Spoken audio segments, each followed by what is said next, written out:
We all know self-care is essential. But what happens when your priorities shift and you are suddenly responsible for the care of someone else? Chérie Huet knows firsthand how difficult that transition can be. As the founder of Huet Health, Chérie helps women eat healthier, get active, and stay consistent. She is master certified by Precision Nutrition, as well as an ISSA certified weight management specialist.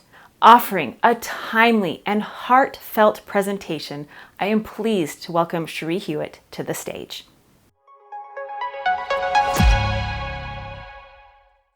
Recently, I had a private session with my business coach. When we were done, she asked if she could ask a very personal question, and I said, sure. After choosing her words very carefully, she finally asked, what motivated you to take in a dying cat? I'm sure what she actually wanted to ask was if I had gone totally batshit crazy. After a challenging year of losing my job during COVID, and even worse, the devastation of losing my BFF and soulmate, taking in a dying cat probably seemed like the last thing I should do. After all, I was struggling to deal with all of this personal loss, so why take on any more pain and suffering? But taking care of B, the cat, was my do-over. Let me go back to the beginning of 2020. It was a year filled with lessons of loss for all of us. Loss of lives, loss of jobs, and just the loss of our everyday living as we knew it. Going out to eat was no longer an option. Well, I hope you like to cook. Then, oh no, hair and nail salons will have to close too. Well, good thing we have to quarantine, I guess. Sorry, all the gyms and yoga studios have to close too. Well, hopefully you had some gym equipment at home. Suddenly, all the things that we'd relied upon to maintain our routines of self-care were no longer available to us. It all happened so quickly that it left us all a little stunned.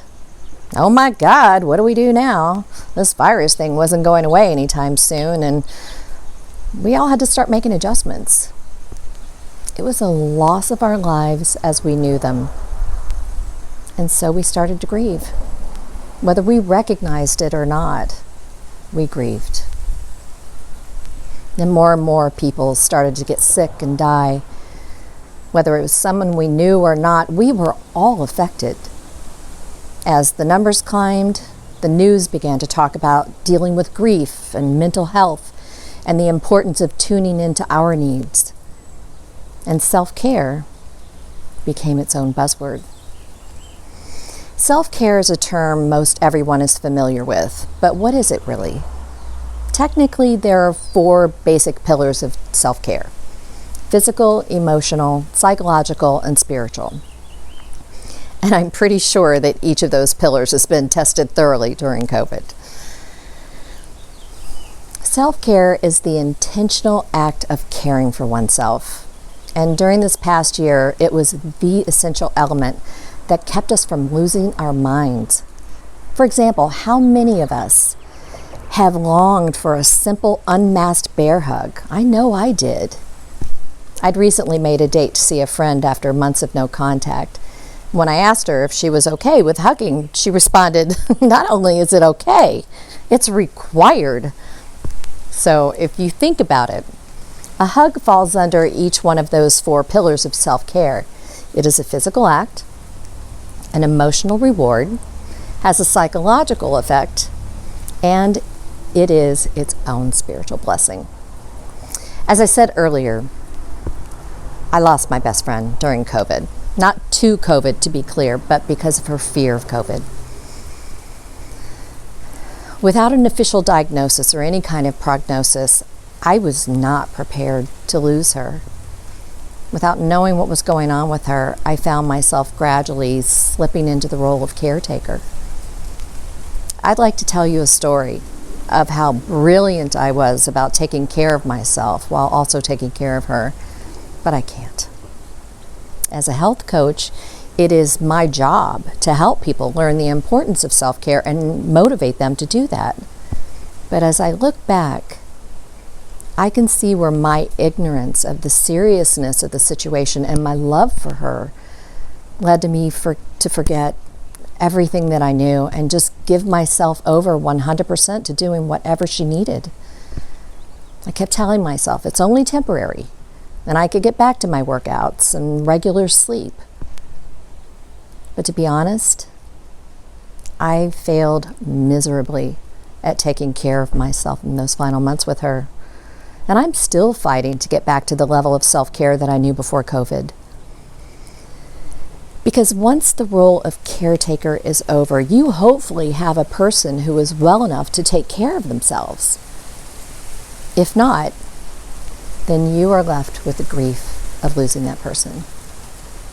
How do you take care of yourself when you've completely given yourself over to the care of another soul, especially when there's this empty space that you suddenly have to deal with?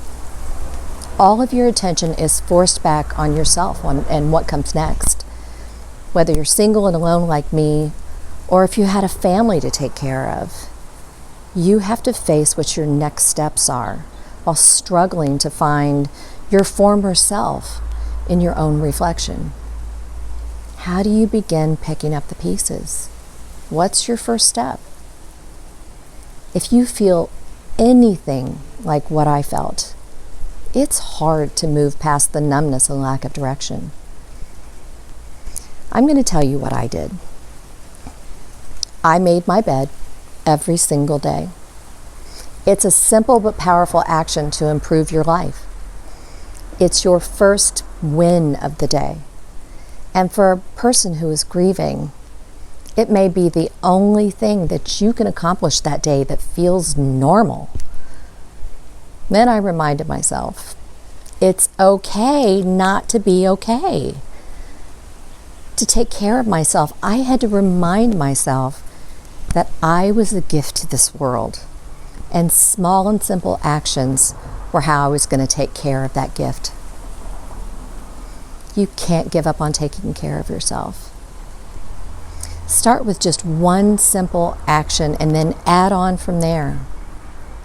So brush your teeth, change out of those pajamas, eat something, and remember that you are worth it.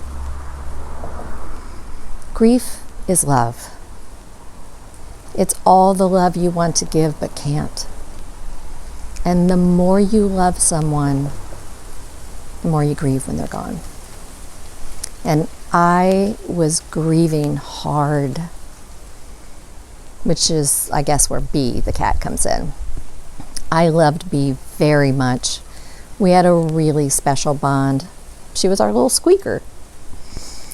When it was obvious that her time was winding down, she became my do-over. Because after struggling to take care of myself while filling in that role of caretaker, I wanted to do it better this time. I wanted to do it right. Everything happened so fast with Catherine, leaving me with so many regrets. The curse of the woulda, coulda, shouldas. If only I'd done this, if only I'd done that. And I wanted to make sure that I didn't lose myself in the process this time. So, how did I do? I still wasn't perfect, but I did the best I could. I continued to show up instead of forgetting about my own needs completely this time. Can I say that I learned even more about the importance of self-care with my furry friend? You bet. I recently watched an interview with Oprah at Stanford University, and when she was asked about the importance of taking care of yourself, she said, "You don't have anything to give that you don't have. So you have to keep your own self full because that is your job." So whether you have a house full of family or you're alone like me, this world needs you full. It is not selfish to take care of yourself. It is self-full. I'm sure you've probably heard the expression, "my cup runneth over." But have you ever thought about what that actually means? You've got to keep your own cup full to have anything to share with someone else. And that is what self-care is. It allows you to give the world the best of you, not what's left of you. As I look forward, I am sure that this is not the last time that I will be asked to take on the role of caregiver. I hope I will remember all of the lessons from this past year and just keep showing up in the best way possible, as my best self, and with my cup full.